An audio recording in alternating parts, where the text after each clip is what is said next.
एक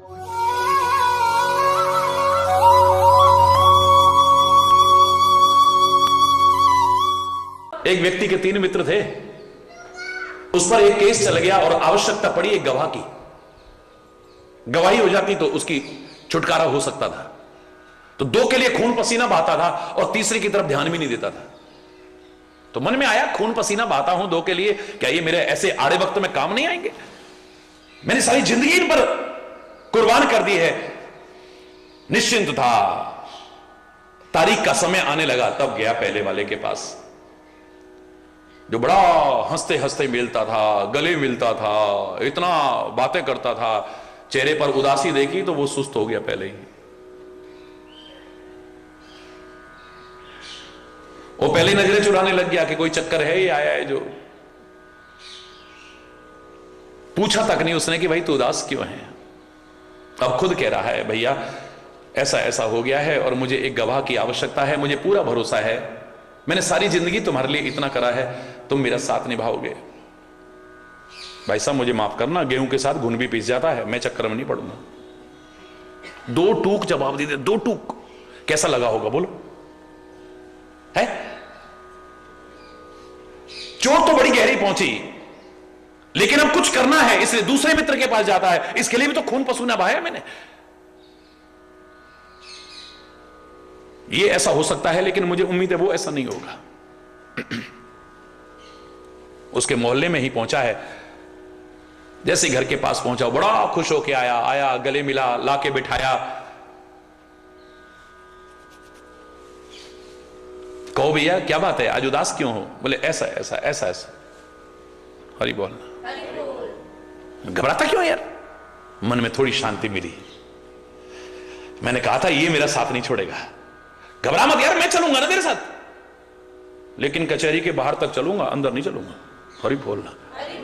बड़ा दिल टूटा। इससे तो उसकी तरह 2 टूक मना कर देता यार, कि मैं तेरे साथ चलने वाला नहीं हूं। अरे कचहरी के बाहर थोड़ी जरूरत है, आवश्यकता तो कचहरी के अंदर तक है। अगर तू वहां साथ नहीं जाएगा तो तेरे साथ जाना भी क्या फायदा है?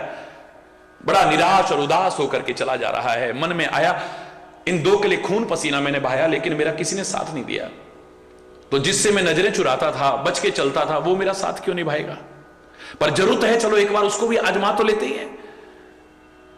वो अपना बनाने की सोचता भी था, तो ये दूर भागता था उससे। ये चलता है उसके पास, मन में बड़ी उम्मीदें लगा करके।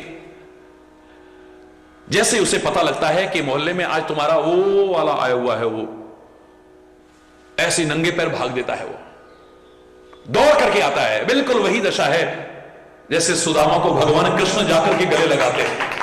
हरि बोल, जोर से बोला। ये तो खाली एक छोटा सा उदाहरण है। क्या हमारे जीवन में ये सब नहीं है? 3 मित्र हमारे भी हैं, 2 के लिए खून पसीना बहाते हैं और तीसरे को भूले रहते हैं। पहला है जमीन जायदाद मकान संपत्ति। हरि बोल रहा है, जोर से बोल रहा है। दूसरा मित्र है हमारा घर परिवार, मित्र, इष्ट मित्र, रिश्तेदार, कुटुंबी, ये दूसरे मित्र हैं हमारे। और तीसरा है धर्म, परमात्मा। तीसरे से नजरें चुराते हैं। और जब अंत समय आता है, आवश्यकता पड़ती है, तब आंख से आंसू निकलते हैं। क्यों निकलते हैं? ये कहता है चलोगे मेरे साथ? आंगन में रखा हुआ है, सामने फैक्ट्री भी दिख रही है, मकान भी दिख रहा है, जमीन भी दिख रही है, जायदाद भी दिख रही है। पहले दोस्त की तरह कहते हम तो एक कदम भी तेरे साथ नहीं चल सकते हैं, सीधे सीधे मना कर देते 2 टूक। फिर इसकी नजरें जाती है जो चारों तरफ घेर के बैठे होते, बड़े बड़े आंसू बहा रहे हैं। हाय दादाजी, हाय दादाजी, हाय, बड़ा नाटक कर रहे हैं कि भैया तुम साथ चलोगे? बोले हाँ हाँ चलेंगे, पर कचहरी के बाहर तक ही चलेंगे, आगे नहीं जाने वाले, शमशान तक साथ निभाएंगे बस। हरि बोल। तब इसे याद आती है परमात्मा की, मैंने तेरे को सारी जिंदगी बुलाया है, जो मुझे करना चाहिए था वो नहीं किया, और जो नहीं करना चाहिए था वही करता रहा मैं।